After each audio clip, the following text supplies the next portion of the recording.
watu wanakuona namna gani, lakini wanajua ni gharama ngapi umelipia. Watu walikataa kusikia mambo yako, na watu leo wanaweza kataa kusikia mambo yako. Wengine wanaweza amua kuachana na historia yako kwa sababu wanaona hata ukiwaambia unawasumbua. Kuna watu leo hata nikiwapigia simu hawawezi kushika simu zangu sababu wanajua nitawaomba pesa, lakini hawajui kama mahali hapo Bwana aliniondoa akaniweka mahali pengine. Wacha nikwambie, pale mtu hapa nilienda kupata uponyaji wakati hali zilikuwa ngumu, na huyo mtoto wenyewe alikuwa amenibeba mgongoni. Hata tuliposhuka mtu hapa alinibeba tu mgongoni. Sasa hiyo hatuna hata shilingi kwa mfuko. Tunapoendelea kwa yule mtu tunaenda tukujui, hata kwa yule dadake mahali anaishi tukujui. Tuliambiwa tushika barabara fulani, shika barabara fulani, mpaka tukafika mahali tulifika. Wacha nikwambie, roho yangu ilikuwa inaenda kuisha. Nilikuwa sioni, ninaona tu mauti. Nikilala tu ninaona babangu anakuja, ananitokelezea tu nikiwa nimepoteza fahamu. Mtu ambaye alikuwa amekufa miaka 3 iliyopita nilikuwa tu ninamuona. Sasa hiyo nilikuwa ninajua mambo yangu imeisha. Tayari nikawa namwambia bibi yangu, nimeishi na wewe miaka kidogo, lakini nashukuru Mungu hata kama hatujazaa mtoto, lakini niko na imani na maisha yako, sababu kuna kitu nimekupea inaitwa elimu. Bwana atakusaidia.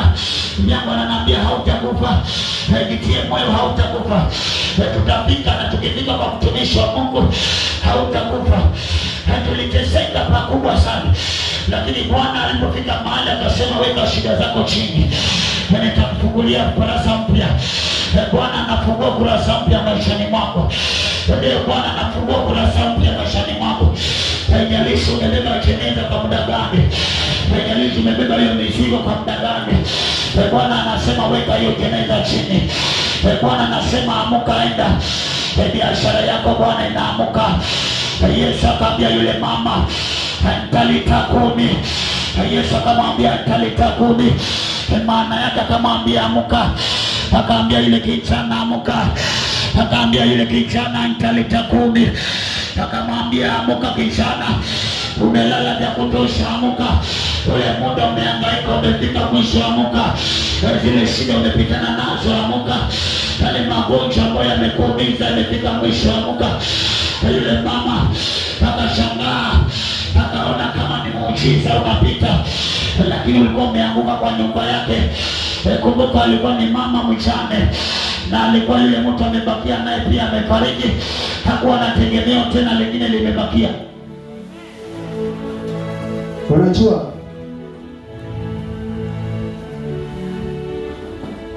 wakati nilitoa Songea jela pale polisi, nikasikia yule jamaa alikuwa anapiga mdomo sana, mpaka amedeclare kutafuta huyu. Unajua Songea yule jamaa nilimpatia wapi? Kuna club pale inaitwa Chaps pale Kirao. Nilipatana na yule jamaa pale, na yule jamaa nilimweka baridi, sababu nilipomwona tulimweka pili. Tulikuwa askari 4. Simalize, tulikuwa tunaenda wapi? So nilipokutana naye, roho ya uchungu, na nikasikia vibaya nikiona huyo mtu ndo anaangaisha kijana yangu. Nikaambia wale maaskari, kila mmoja kamate shilingi 2,000 ndio hizo nimewapea.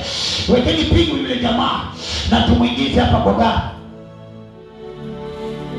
Yule jamaa tulimweka pingu, tukamweka kwa gari. Na nikamwambia, sikiza my friend, wewe ni mimi ndio mwenye ile kesi ile kijana ulimekelea 1,80,000. Mambo ni mawili, uachane na hiyo kesi ama usionekane tena sana kuanzia sasa. Bwana Yesu asifiwe. Tumefika, weka jeneza chini na uangalie wema wa Bwana.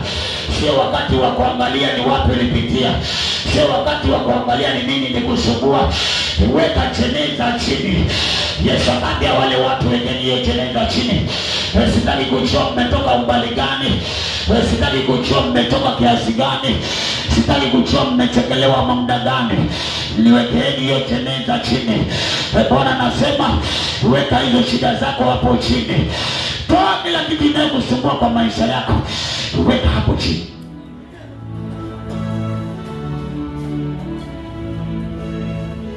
Kuna watu wengine wakisikia mama umefanya dhambi, kila siku watatamani uwaambie hiyo dhambi. Hata ukienda kwa kuomba msala anamwambia na kale katabia kako umeacha. Bwana Yesu asifiwe. Ndipo ndugu yangu mkubwa akaniambia, hizo mambo zako tumezoea. Wewe ni conman, unatuomba pesa na huko ulipelekwa huko kwa ofisi, ulienda kazi ya kawaida, manake yale mambo ulikuwa unafanya hapo ndio ilikutoa. Lakini wacha nikwambie, nilikwambia Bwana, natamani nipoteze miaka ngapi? 2. Nilimwambia mke wangu nipoteze miaka 2 nisionekane, sababu wakati ataniona next time, pengine ataniona Sabea nikishuka kwa Prado, ataniona ninashuka kwa gari kubwa ambayo atashindwa kuongea huyu mtu ni nani na ametokea pande gani. Kasema hizi shida niliweka chini, bado wanaona niko huko. Bwana Yesu asifiwe. Praise God. Amen. Wanauliza bado uko vile tu, napenda maskati. Bwana Yesu asifiwe. Ni nini uko nayo? Bwana Yesu asifiwe. Amen. Unajua mimi hata sijui nitarudi vipi kazini, lakini imani nitarudi kazi. Mimi nilikuja huko sina tikiti ya kurudi, lakini narudi.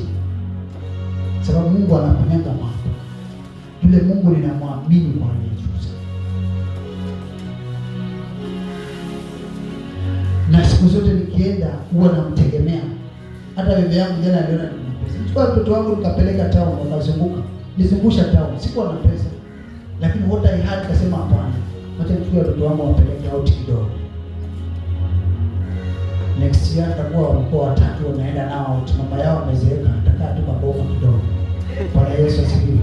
So nikawa ninatembea na watoto wangu kwa gari, wakawa wanafanya vitu, watu wanashangaa pale kwa gari. Mama mmoja akaniambia, nasikia wewe ni pastor. Nikamwambia yeye, nasikia hata simu zinapigwa.